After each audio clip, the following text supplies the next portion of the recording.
Even the visual cues for the federal budget are all wrong this year.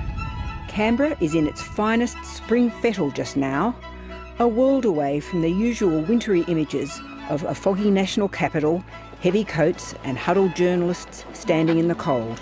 And the way we will judge the budget will be completely different too.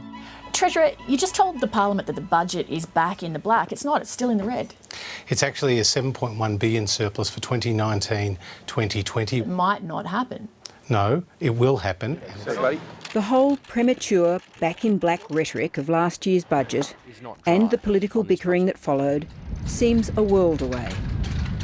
$1 trillion in debt and a $200 billion budget deficit have somehow just become shrug-your-shoulders byproducts this year of the economic calamity we have been facing.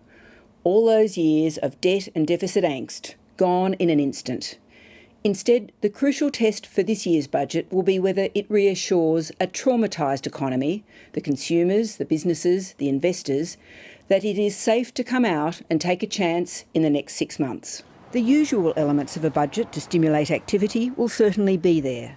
Bringing forward tax cuts, and in fact backdating them from July, will mean that those in work can get not just a weekly tax cut, but a tax refund of between $1,000 and $2,500 in their hands over the next few weeks. If people can get out to actually spend money, and it remains an if in some parts of the country, there will be money to spend. The government has also already made clear that the other staple of budgets designed to boost activity, infrastructure, will also be there in buckets. Billions of dollars of road projects by federal, state and local governments. But a troubling feature of the government's policy rollouts this year has been how many of them have not resulted in much money actually flowing out the door. That includes programs ranging from bushfire recovery funds to small business loan guarantees, building subsidies and funding to the arts and tourism. We will have to hope the budget measures are a bit more successful. There has rarely been a government so keen to use the image of the tradie at work to sell its economic message. But the key to the budget's success will be what it does for those sectors hardest hit by the pandemic, but which have very little to do with tradies.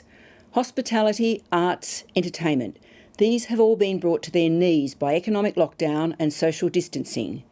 And beyond some verbal encouragement, it's time to get our CBDs humming again. We have yet to see any signs that the budget has a lifeline for these sectors. And speaking of lifelines, the government says the budget is all about jobs, but there is not a lot of talk about the jobless.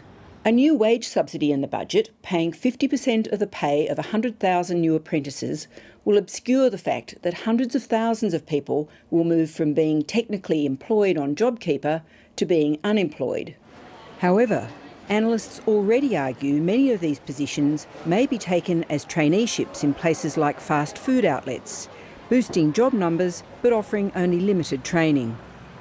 The scope for apprenticeships in traditional trades like construction will rely on the government persuading builders that there will be demand in an economy where, for the first time in decades, the population will actually be falling.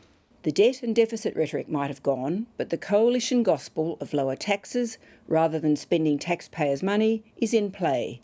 And the challenge for the opposition, as always, will be finding the clear air to preach a different message. Hi, I'm Lee Sales. Thanks for watching this story. If you'd like to watch more of 730's stories, they are on the left of your screen. And tap on the button below to subscribe and get the latest from ABC News.